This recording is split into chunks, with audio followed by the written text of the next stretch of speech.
Welcome back. My special guest today is renowned pianist, multi-instrumentalist, and composer RIOPY.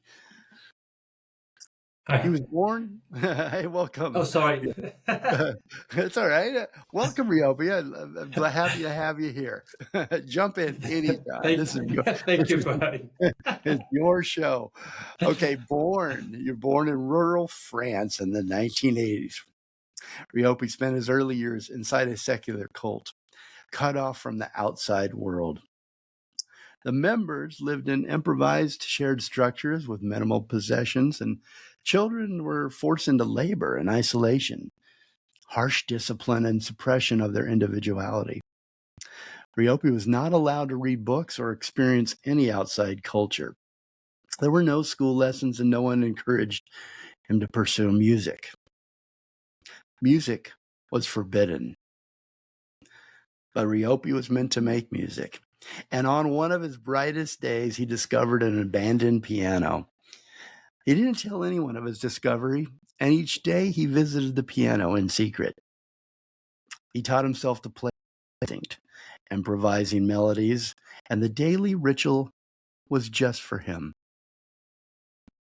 The abandoned piano he found became a secret refuge, a way for him to both escape and to survive psychologically. And from the moment he struck his first key, composing internally became his lifelong discipline. So let me welcome you in officially, RIOPY. Welcome to the Jeremiah Show. Thank you for having me. Nice to meet you. Nice to meet you. We've got you staying up late with us tonight, and we're listening to your music. I couldn't think of a better thing to do. Really beautiful work. You've got a beautiful body of work, my friend, and I've really enjoyed it.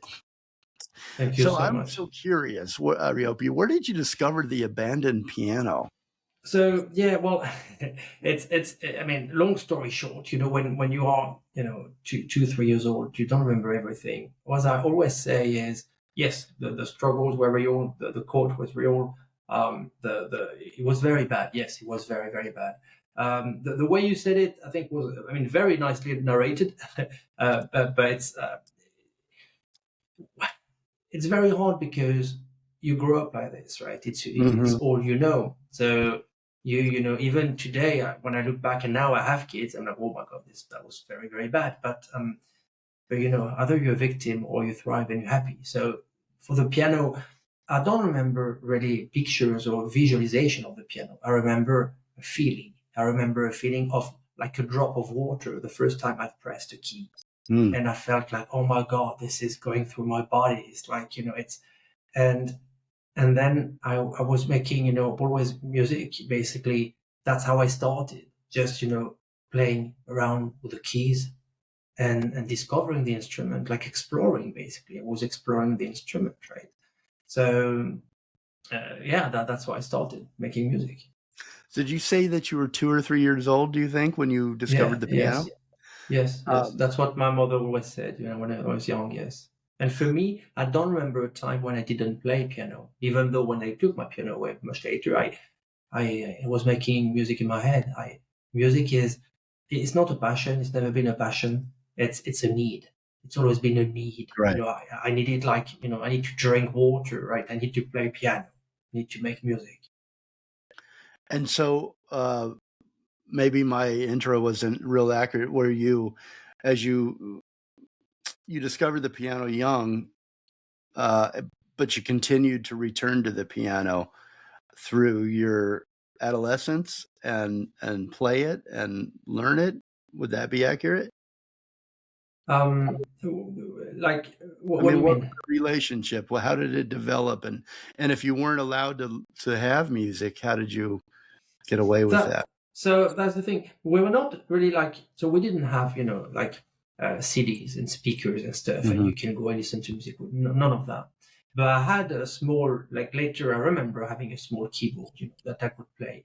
Not all the time, but that I could a little bit, right? But it did annoy, the member of the cult and the guru. She really didn't want, music. Yeah, it would annoy her. So, and a few times I, of course, made a track or something, then they would, yeah, they would put you down, say, no, you're rubbish. So you had to escape, and that's the beauty of music, right? It's music Right. give you that, right? Right. Right. Escape like water. And it's like water for you. Need it. I need it. I couldn't Yeah, imagine. I couldn't imagine living without it. Do you feel like it, in a way, it saved your life? Um, at 200%, 200%. Because look, I had to leave the court the day of my 18th birthday, and that was very, very difficult, as you can imagine. And when you're in a court, the thing is, this kind of court was, I mean, like many courts, it's very bad, but it becomes a court because you have communities. Communities can be a good thing, right? I think you mhm. need a sense of community, and that's great. But there is a fine line when you have a guru and somebody taking the power in the name of God, right? So Right. she was very, very bad, and and for me, I always knew something was wrong because I thought, if God is love, then why do you beat me up? Why do you shave my head to go to school? Because we were allowed to go to school. Why? Because she grew up. She was in another cult before starting her own. you know. So she was. Yeah, it was. And of course, for the family, you destroy the family. So, I didn't know my father. I ended up with my mother, and then she met another man, became my stepfather, and you're not allowed, to call your mother, by Mm, mother. You're not allowed to do that, to destroy everything, right? And to make sure divide and conquer in the name of God, and to take everything. mm. And at 18, you escaped the cold and you left France behind. How did you escape? How did you get away? Well, you're legal, right?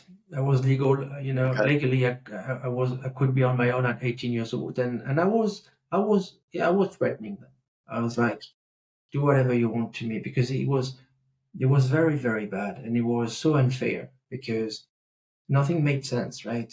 That they would beat me up for no reason because they were losing it, and it was hell. It was hell, and Mm, I was already sick because when you have this amount of of stress and trauma, you developed. So I developed disease very, very young, actually. Like autoimmune already, and that followed me, to be honest, until last year when I basically was dying. And thanks God now I'm okay, but it was so the day of my 18th birthday.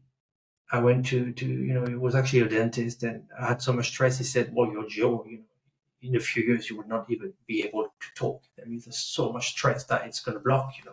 And I got scared, and I called my stepfather, and he shouted at me and stuff. And I was like, you know what? I'm not coming back. This is it. And I left, and I cried for like the whole day. Like I've never cried like this. And because I knew it was in my heart, stop, because they're gonna kill me. I can't. mm. So, and I had younger brother and sister, so I thought it's fine. I'm gonna make my music, and I come back and pick them up. Again, you're positive. You always, you've always choice, right? A victim, or you're not a victim. And I'm not a victim. I was like, it's fine. I have my dreams, right? My hopes, and the dreams to become a pianist, yes, and to be able to perform around the world. That was my dream. Is that what gave you the strength um, to always To look forward, as you yeah described, to to always be positive, to say, I've got yeah more than this.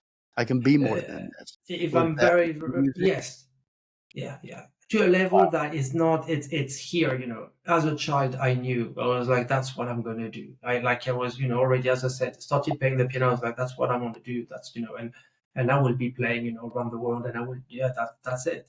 And if you put your intent, right, and you put it long Mhm. enough, and you focus, and it wasn't as easy as that, but it was, because you're by yourself, and again, the court isolates you, so you don't have outside family. You don't have any friends. You don't have really anything, because you're not allowed to go to birthday parties. You're not allowed to mingle with the other kids because you're different, right? You are, Mhm. owned by this, But it was crazy. It was just I, crazy. She had a I'm so throne. sorry that you went through that and that you struggled, that you were alone through that. But it sounds like you had music, so you weren't alone, and it gave you that inspiration. That's such really an inspirational story. But I'm sorry that you had to go through that. But I'm happy where Yeah, you're at now. I'm happy for you. it's no, thank you, but what doesn't kill you make you stronger. Hmm. And honestly, today I have no regrets because I'm a very happy person today. I've got amazing kids, I've got an amazing wife, I've got a good life. So and I can share my music, all these frequencies with the world. So it's fine. But yes, it was tough. But if I share it today, it's more because I know I'm not the only one. We all go through tough times. Especially recently, and and we need to always look at the bright side and be positive, even though we might, have a lot of pain. Yeah. So again, at 18, RIOPY escaped the cult and left France behind. Imagine being raised for 18 years in that cult with no contact really with the outside world. And suddenly you are all alone. You're on the streets. You're an alien on a new planet. Imagine hearing the new sounds for the first time, the cars, sirens, crowds of people, music. RIOPY had no money in his pockets and no contacts, only the life or death drive, determination, and resolve to build his life around music. And learning English along the way, he eventually found his way to England, where he played in small clubs and lived from gig to gig. But without access to a piano, he sought out pianos and keyboards anywhere he could find them. And he slowly taught himself to play the piano. Music became not just a creative outlet, but a survival mechanism for RIOPY, a way to quiet the anxiety and the obsessive mental noise that marked his early life. RIOPY, what was life like in those early days on your own? Oh my God, it was so difficult because when you're a musician, right, you know that you have a lot of musicians on your show, and I'm pretty Mhm. sure you play a bit of music yourself. It's Mhm. it's you're very sensitive, basically, right? You have this sensitivity, and for me, double sensitivity with growing up in a cult. I didn't know, anything. I didn't really understand it, and I thought, okay, those people are bad, so outside it must be better, right? And then you confront, the world outside. And you're like, oh my God, actually, people are not as nice as you thought they would be, right? It's just all kind, and it's like a little beautiful world, right? It's a tough world where yeah, it was a very very difficult, very very difficult. I would wake up with like in my stomach, like something, very, like, of course, painful, anxiety, depression. I mean, but always being like, come on, you fight, come on, and then Mhm. go to the piano, find a piano when I didn't have one anywhere, and I would actually, better ask for forgiveness than permission. So I would go and just play the piano, and then sometimes they let me, sometimes they don't, and just playing anywhere I could find a piano just to rehearse and share and just make music. And would that make playing the piano, sitting down and feeling those keys, would that make the stomach ache go away or the anxiety? Was Straight that away. were That's why I you did it. Yeah, almost that's why I self say it's a need. Oh my yeah, you're God, like yeah, self-medicating, right? You're almost self-medicating yourself. You found your medicine. yeah, and as I had, like, as I said, this autoimmune very young, and I saw so many doctors and nobody could really help me. But so you have to find ways. So I would fast a lot and make a lot of piano, basically. And every time I would play the piano, no pain, like no pain, no fear, nothing, no anxiety, nothing. Well, I couldn't play the piano 24 hours, right? That's Right. the problem. Yeah. So, And at this oh time my God. you didn't have your own piano at this time, did you? When During the early days when you're out on your own and I mean, you I worked, right. I had to work, right. So I found, I mean, actually, my first interview with McDonald's, and they didn't want me, So yeah, I felt terrible. I was like, even McDonald's doesn't want me. It's a bit tough, but then you find things. So I ended up, yeah, working here and there in bars and different things, and I actually worked in a bar that was featured in a French movie called Irreversible. Like the this very bad bar I worked in, and it's actually like this. It was really scary, but it was a friend of mine who was in the bar. I was like, so anyway, but yeah, you have you I mean, you have to survive, right? I wasn't a rich kid, like, oh yeah, that's it, I can do whatever. No, I had to, yeah, you had get to a bit learn of all these money. skills of an adult now. You're an adult on your own, out Yeah. of the, I don't want to say safety, but out of that environment you grew up for. That was all you knew. Now you're out on your own and you've got to make it on your own. What did you find the most challenging at first, that in this new world, you're The loneliness, the trust, I couldn't trust anybody. And you know what? It took, even for my wife, like today, I mean, now I trust her after almost 20 years. Yeah. And she always said that. And then it's true. Like trust for me, it's almost impossible. And you feel lonely, of course, because you've got nobody, right? Just like, but I had my piano. And thanks God, because it kept my sanity. It kept me alive. And as I said, working, then I bought, a full-size keyboard, right, that I could travel with, right? I sold my little car. I had an old car that, when I went to Paris, and then you have to, find ways. How did you get all those things without nothing? You just started from nothing. I mean, it's such an inspiring story.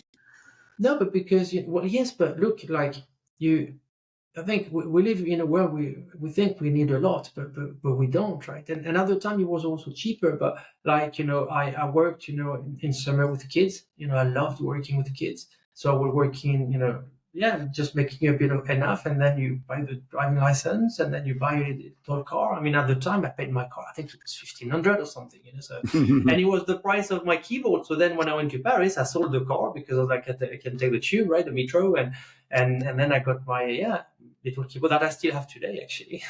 Wow. So yeah. So years later, a chance performance at an Oxford piano store opened a door for you. You were invited to play at Steinway Hall and eventually secured a publishing deal. Who discovered you at that Oxford piano store? Was it someone from Steinway? No. And it was actually in Reading. It was in Reading. And then I went to Oxford. But it was in Reading. Yeah, that's all right. Do you remember the name of the store? I was so curious about that. Yes, called Hickey's. Hickeyes. Yeah, Hickey's shop, yeah. Yeah, and they were lovely. It's two brothers who were running it. I think they're probably still running it. I found a job there. So I was selling pianos, but I was I had big mental health issues, right? Because you live, it was tough. So one day I was like actually very depressed, and this guy comes to the shop and he's like, "Hey, how are you?" And in English, I'll say, "How are you?" But I was a French guy, right? So if you say, "How are you?" do you care or you don't care? And I just didn't care, and I was like, oh, "I'm very bad, thank you. I just want to kill myself." And then I realized, oh my God, did I just say that? I was like, I'm so sorry. I was like, God, I'm gonna get fired. And oh no. And the guy was called Michael Freeman, a very nice man who actually. He waited for me outside. He's like, "Come and have a drink with me," and I was like, "No, thank you. I don't want to, I'm really sorry. I apologize." And he still waited for me when I finished work. It was just like half an hour later or something, and went to Costa Coffee, and then we talked, and then he actually wanted to hear my music, so he called the pianist from Oxford to come and listen to me. He loved it. They really liked it, and they were like, "Well, you should go to Oxford and basically, study contemporary music at Fort Brooks. It would be good for you. And like this, it's more creative." And I was like, "Yeah, but I don't have the money to study in England. It's a lot of money." And they said, "No, you can get a scholarship. You can get, So, but first, let me try and see if I can get an interview." So I was very lucky. I got like what they call unconditional offer. So I had the interviews and I played the piano, and they liked it. And then I started, because I thought, if I could study right and not work in a music shop but get paid to study and make my music, I mean, this is kind of the dream situation. Sounds like a very special man. He almost, in a way, maybe saved your life the second time. That's the thing. When you touch bottom, you touch bottom, and every time there is something happening, you don't know what, and that's what I call the faith, right? Just let go, because you don't control anything, and I never control anything, and everything I tried to control never worked.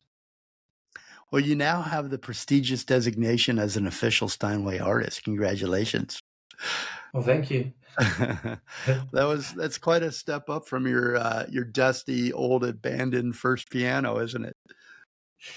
Yes, yes, yeah, no, absolutely. Especially that the first time I played on a Steinway, I was actually 17. I just before my 18th birthday. Yeah, it's there was the Téléthon, which is a charity, in France, Mhm. and everybody knew I was, the pianist of the school. So they would they would basically ask me like, "Oh, do you want to play, for this?" I was like, "Great, I would love to." And first time I played on a Steinway, and I was like, "Oh my god," because I had always had like shitty pianos, right? And this piano, I was like, "Oh my god," it was incredible. The bass, the speed, my it would follow my finger, it would be my Wow. fingers. So I would just be the piano, just one. It was incredible. Yeah, I still You were in remember that to heaven. this day. Yeah, yeah, heaven, absolutely.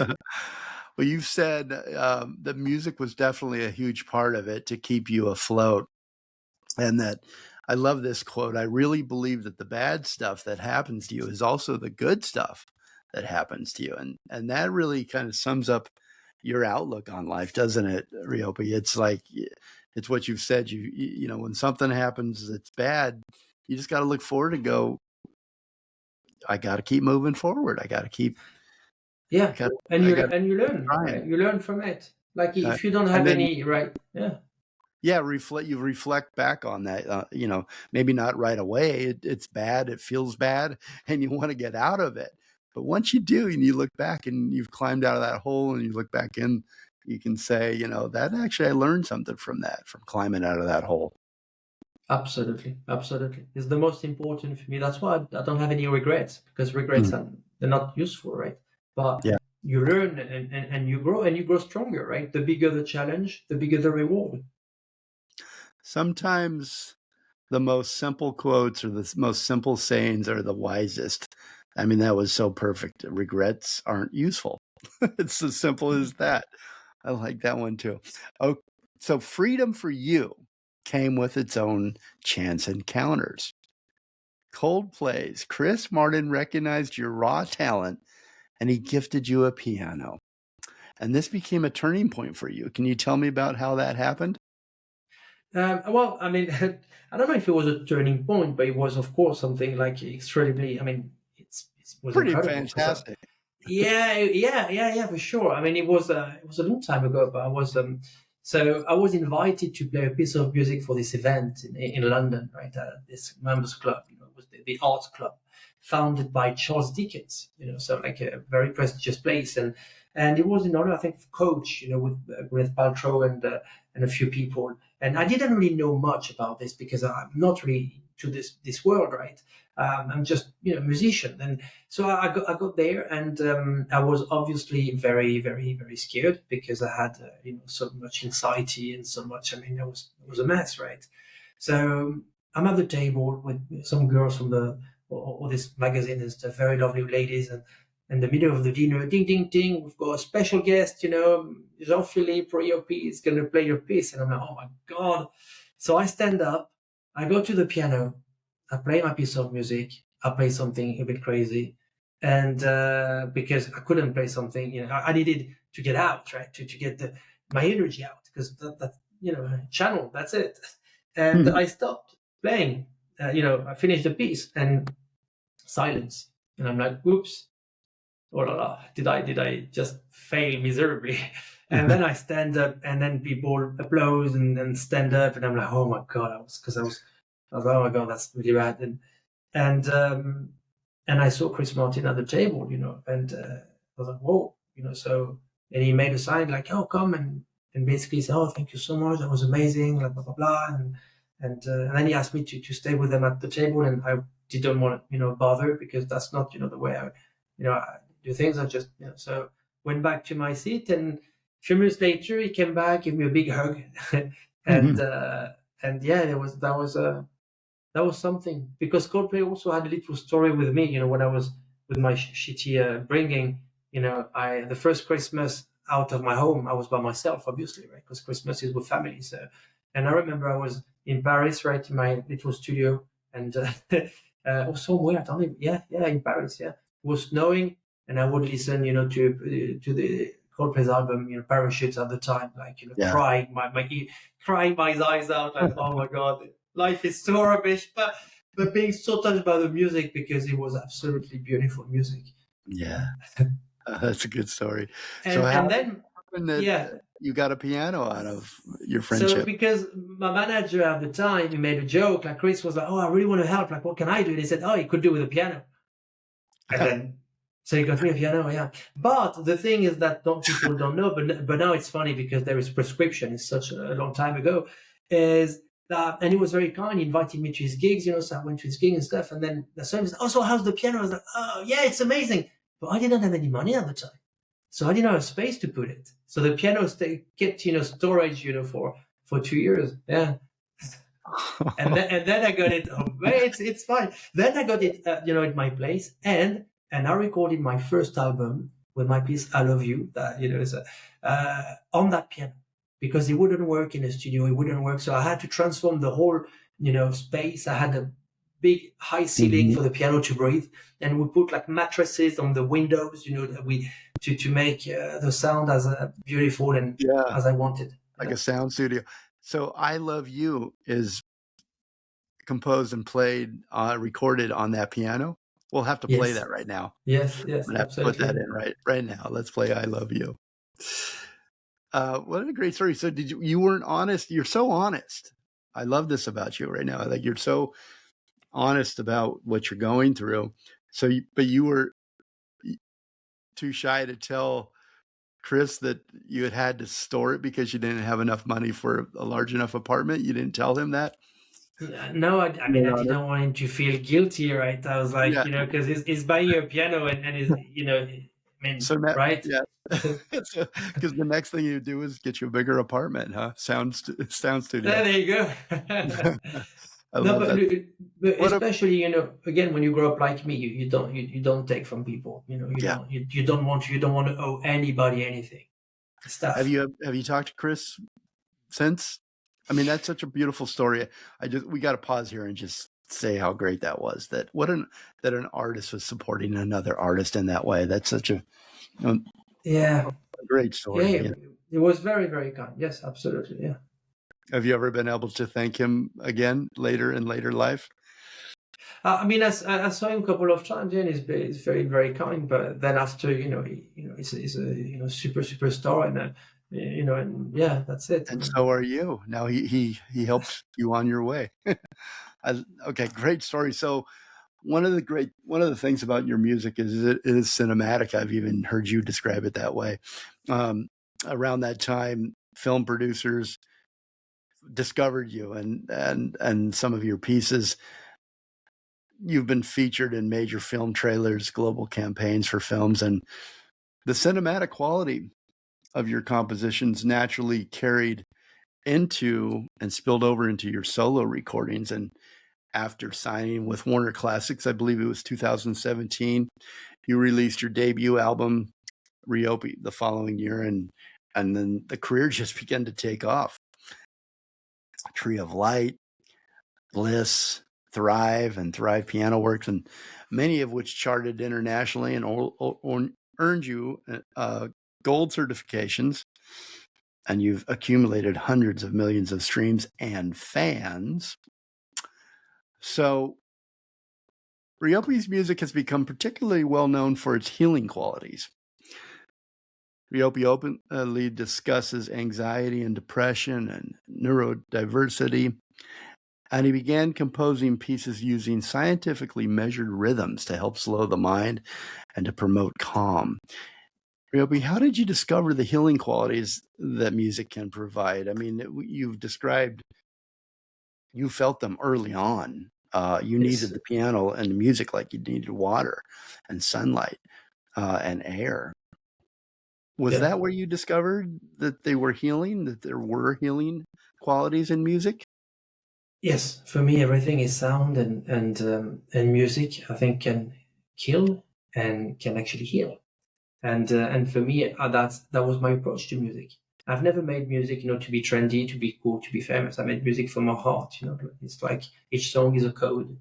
Something that gives me something when I needed it, and I'm very grateful that people could find as well this in my music, right? That's why they listen to it, not because it's cool. But, I'm not a cool guy, but it speaks from the heart, and slowly I was as with yes, I mean anxiety is a it's a yeah it's more than that. It's like it's very hard to live.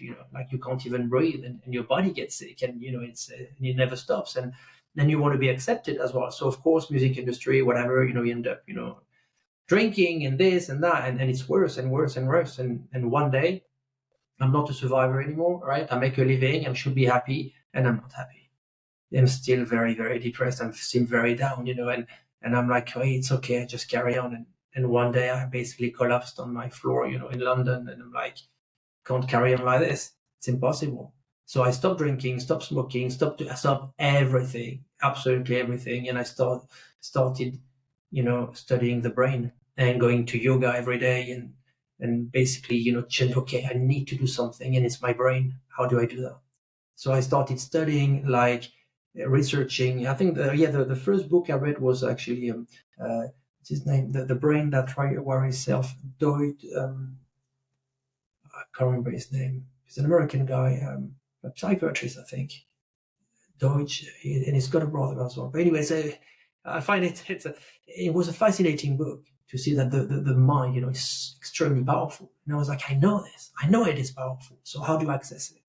And then I had this very strange kind of spiritual experience, like because I started. I mean, I became, in one day I changed everything. It was over. So yeah, I became a vegetarian, no sugar, like yoga every day, like and extremely disciplined. Because I guess as a pianist, you need discipline, to get to be good. That's it. There is no secret. If you work and if you work hard, you get there, right? and basically doing that, I ended up making my first binaural beats and my work for meditation, and people responded really well to that because it would help. And it was actually more my friends, right? So my friends, were like, "Oh, can I have it? Can I this?" And I started understanding that, it's not just binaural beats I was making. I was making music embedded with what I already do, right? Plus adding, some binaural beats that I make basically. So it was kind of a recipe, and I'm still working on that today. So it's been, pretty much almost 15 years old. 15 years. It's interesting that, well, when you were growing up, there probably weren't the same diagnoses as there are now. I mean, I think it's a lot more common for parents to recognize anxiety or depression in their children. And then there are medical, medications to maybe curb that. When we were growing up, you would self-medicate, as you said, with cigarettes or nicotine or alcohol, which may give you a short high, but then you crash and you're even more depressed, as you know well. And then so you turned to study the brain and to change how you eat, how you live, how your health. But music has always been there. That's Yes. established, that music has always been a medication. You always knew that could help you. Have you found any way?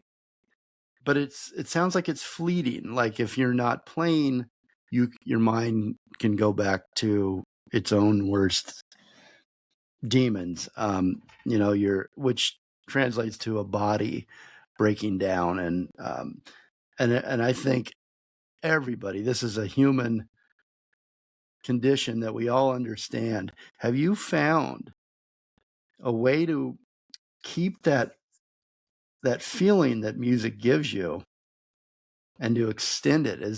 Have scientists found a way? Are they work on anything like that? Because that sounds like the most healthy, aside from eating right and exercise and all the other things that you're doing. But that discipline of music, have you found a way to extend that feeling that you get from, and try to keep it as long as possible? Yes. Today I'm in a very, very good place. Through, being here now, to not, I don't attach, to the future or the past, or like, like an example, when I was, as you know, number one classical Billboard, and everybody, oh, yeah, so what do you feel? I'm like, listen, thank you, I'm grateful, but I move on, because what do you get from there? Where do you get from there? So then you can only go down. And for me, for example, competition is not the way to go. Collaboration is, your environment. So I had to change my environment. I had to change myself, right? I had to rewire my brain. So then I would be like, and of course, it was easier when I'm doing exercise, because you activate your body, right? So the body is a bit less sick, And me, as I was very sick, I had to fast. So I was doing a lot of fasting. And I saw the fast as I was, oh my God, I feel good. I feel good. So, and every time, and I'm not against, medication or anything at all. But for me, my experience with it, every time I took a pill, I would get super sick. So my body didn't accept, any medication. And maybe because of the trauma, I don't know. So it was even worse. I was like, what do I do? And again, with the brain, with the music and time, right? And intent and discipline. So it's a lot of combinations. And that's why there is no, and I will never be able to tell anyone, do this, do that. I can only share Right. my experience, but it works if you put the work, right. It really does, because today I don't have this anxiety as I used to, and thanks God, because nobody can live like this forever. It's a fight or flight kind of situation. It's not good. It was too painful. Well, scientists have discovered what you've discovered about music, and they're using it. They really believe it can heal as well. Can you list any of those scientific reasons that music heals uh, offhand for I us? mean, like this off the top of my hands, reasons. I mean, it's more than reasons. I think it's first, we're still discovering, right, what really music does. And the studies that were on, I think Mozart it was, and that was actually for the rhythm. But you know, I have an EEG at home, so I measure my brain waves, while making music, while listening to music. So I have lots of Mm. little tools. I'm a bit of a nerd, but I love it, because you can see, right? You can see, okay, what does it do? And if it does it to me, can he do it to someone else, right? So I put my little daughter, of course, on the head, and I bring her back into focus, So yeah, there is so much stuff, for music, but it's tricky, because I cannot say listen to this or that or that. You have to find for yourself what works, right? And sometimes just a song that you like make you feel good, and that's enough, right? We need to feel good, but Yeah. do we even know sometimes what to feel is?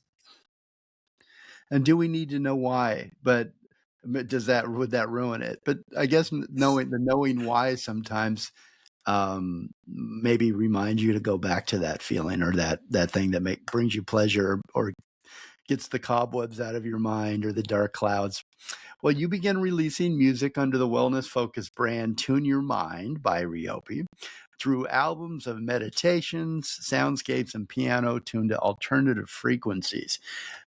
Tune Your Mind by RIOPY is an introduction to meditation for those who are curious but unsure of where or how to start. So Tune Your Mind combines RIOPY's signature minimalist piano compositions with binaural beats therapy and emerging and scientifically informed field of sound therapy. Whether looking to meditate, focus, or find a moment of calm in your busy day, Tune Your Mind by RIOPY offers audio tools to guide you, and you can go to tuneyourmind.com for more on that. How has this project help others? Have you heard good stories, RIOPY? Yes, very much so. Yeah, and yeah, that's amazing, because because it works. Mm-hmm. Simply it works. And of course, I mean, I shouldn't add, but I did. I do it myself, right? Because I love doing it, and I do it for myself first, because I love to explore. And Mm-hmm. when you meditate, sometimes it's not always easy, right? Especially if you want to learn how to meditate. So with the sound I create, we get you into that physiological state, right? We get you into that state. We help you, to slow down the brain. And with the help, as I said, binaural beats, techniques, little special recipe, and a lot of intuition, and of course my, what I do with my music. So you use different tools, and now we actually, I mean, I have an app coming out very soon. Probably the first quarter. We've been working really hard on it. Tune Your Mind app, to give people even more, to be able to go further down, Mm-hmm. because it's very efficient, but you need to know which, and what you're listening to, right? It's Yes. very important. Yeah, I'm gonna dig into those. I'm really looking forward to that. So, listening to your story today, music has saved you more than once, and music came to you so mysteriously by the way of that abandoned piano. And do you ever stop and go, why did this happen? How did it find me? Why did it find me? Did I need it to find me? It's not the questions I ask myself, because it would be maybe too hard to answer, and I think there Mhm. is so much stuff that we don't know, right? And so for me, I use much more my right brain, which is, the creative, and the left one, as I said to you, I don't do the business, I don't do I have no interest, because if I do, then it will affect my creativity. I want to be as creative as possible, so I stay in that flow, as much as You possible. accept, it's incoming. You just accept what it is, Yeah, and absolutely, yeah, then for sure. and then Yeah. you're more open for creativity and the ideas that flow to you. I like that. So we were just listening to Essence of Light. And I want to point out to the listeners that Essence of Light is an excellent example of RIOPY's science-based approach to healing through music. Here's some of the facts that I found on this song. You're writing at tempos that mirror the resting human heartbeat, around 60 to 70 beats per minute, which naturally slows your breathing. It lowers your anxiety and it helps the nervous system settle.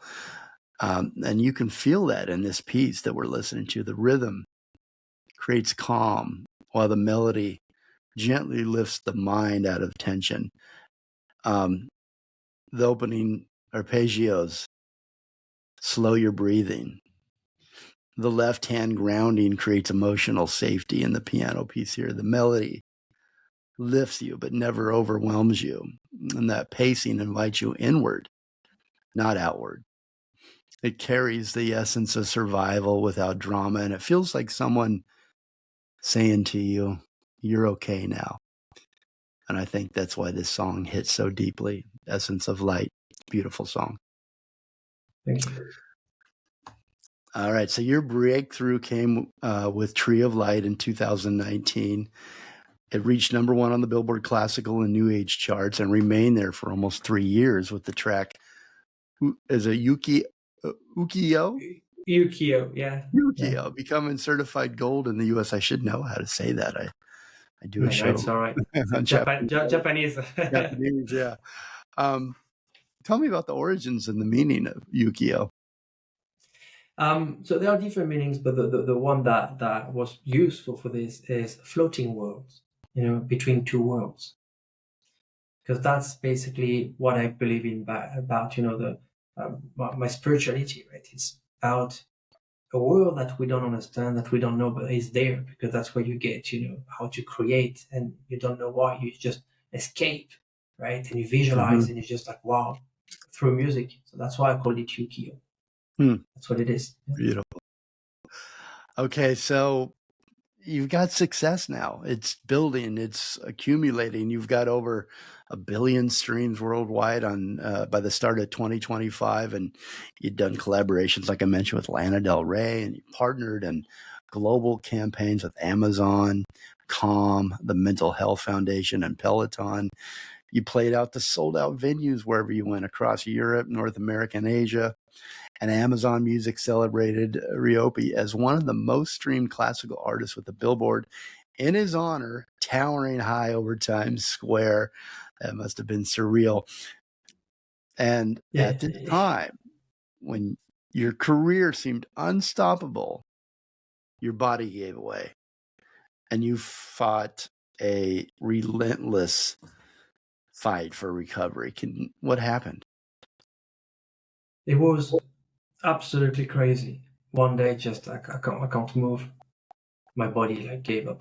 Yeah, and I mean it was to be expected, because the whole life I had, for years of pain, and I've been working, of course, at getting everything back for the last 12, 13 years. But my body just, I couldn't sleep. the pain was all over the body, like autoimmune, exploded, losing my hair, like my eyes, I couldn't see. I take the car, I drive, and then I got with like my legs were violet, so I got in a bed for like 3 months. I couldn't even move. I've got an earache that I've got like a hole in my timpani. So we was just, oh my god, Wow. and yeah, and we didn't know why. Nobody knew why. So then they sent me to this clinic, so I saw doctors all over the place.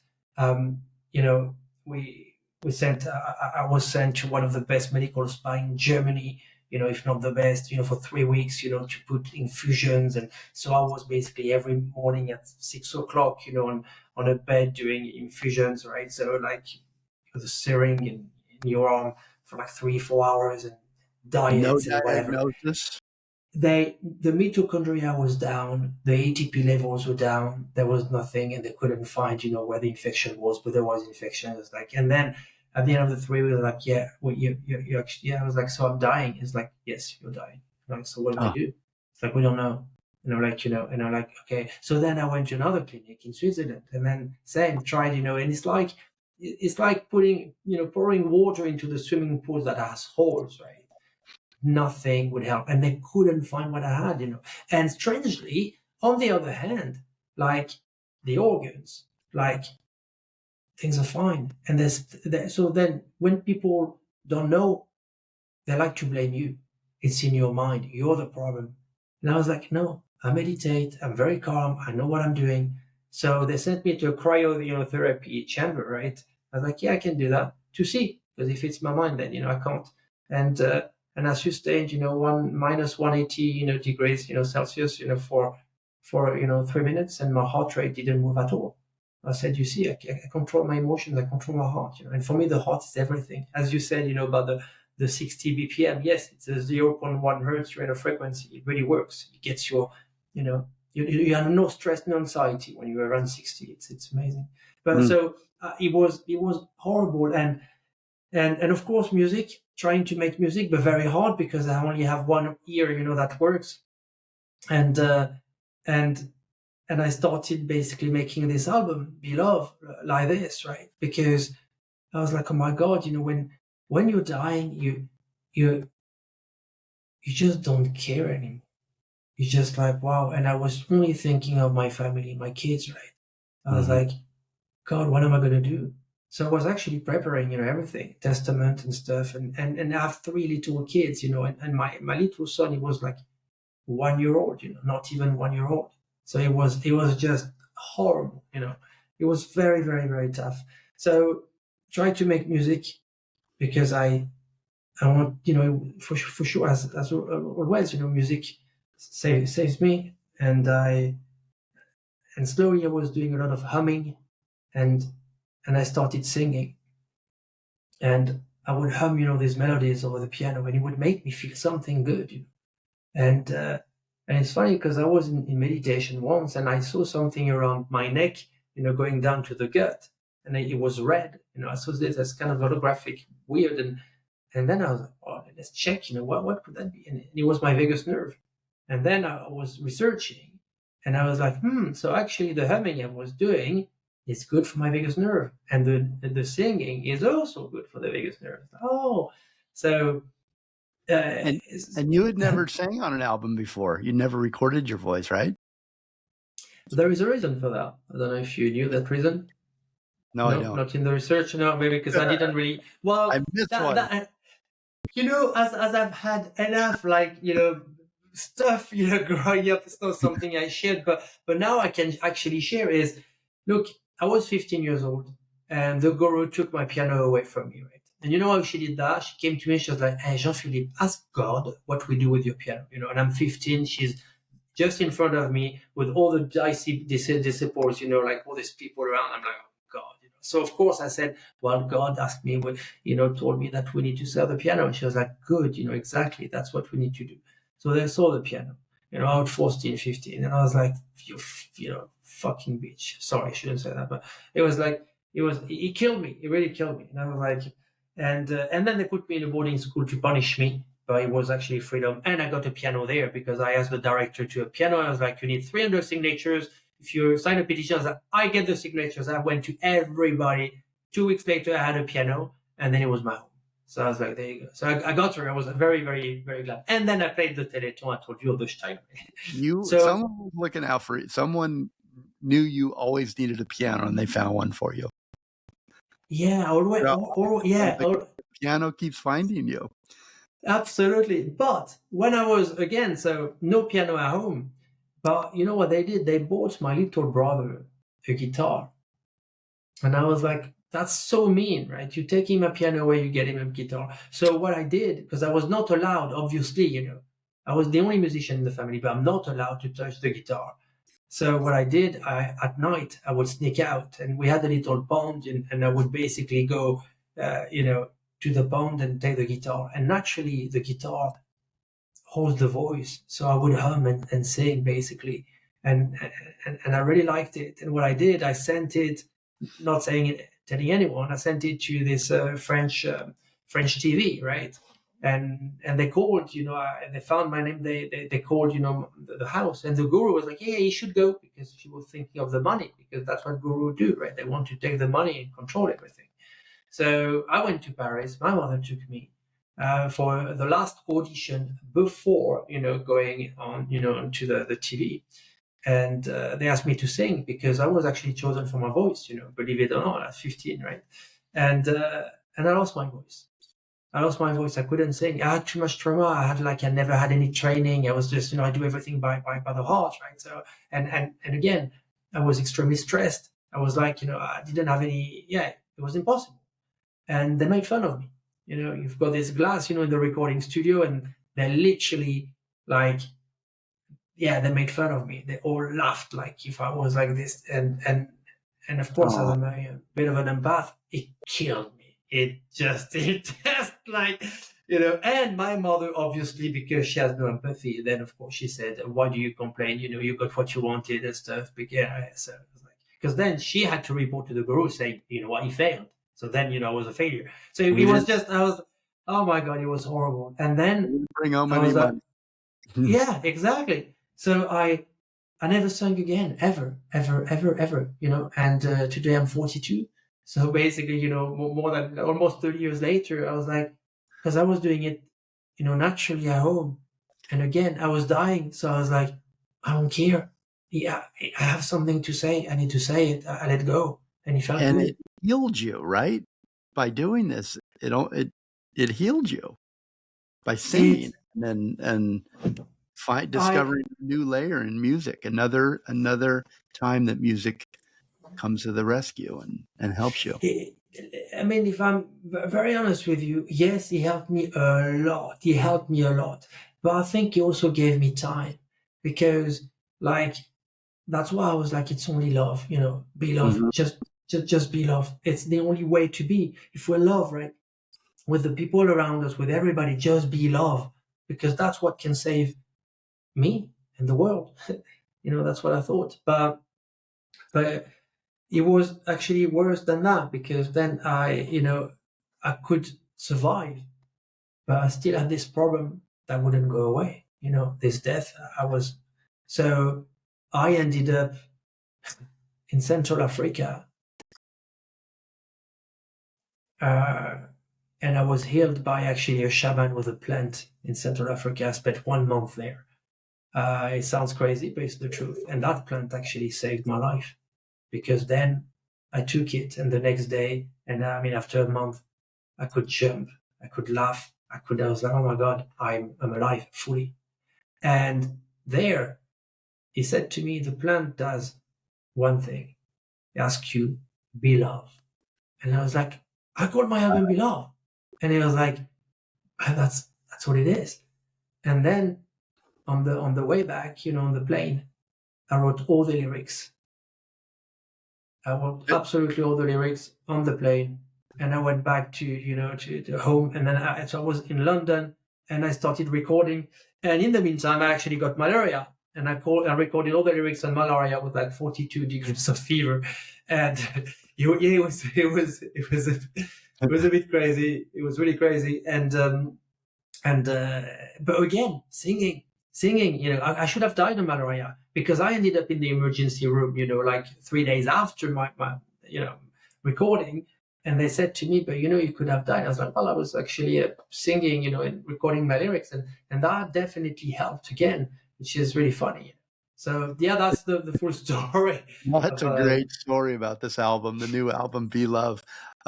We're almost out of time, but I just wanted to say that story, the shaman saying the plant is Be Love, and it inspired the album, and it gave you life back. Although malaria tried to take it again. But that gave me chills. That gave me chills, that story. What a beautiful way to come to a name on an album. And as you just said, I'm gonna repeat it. It's called Be Love because that's the only thing that matters. Be love. And if we all love, then everything is just fine. How did you, I hate to end this conversation. It's late for you. It's probably 11 o'clock where you're at. And we're out of time on the show, but I thought it's so inspiring that you overcame your childhood and all the trauma from that and the things that you faced and you overcame. You always kept hope, and you always let music guide your way. And that childhood, it sounds like, was the opposite of being loved. How did you learn that important lesson after all these years that be love is the only thing that matters with the things that you've been through with life that gave you the opposite of that? Because I always felt since I'm a kid, as long as you're true to yourself, you're kind, you're compassionate, you're good, the music will flow. And it always did my entire life. I never had a blank page. I always created. If you're good, life gives back to you. That's what I really believe. Mm-hmm. Okay, well, we've got to say goodbye, but I do want you to mention on the album the important people that helped you out. There's some really great people with this. Grammy-winning producer Ollie Jacobs, who's worked with Peter Gabriel, Lana Del Rey, Van Morrison. Anybody else you want to mention?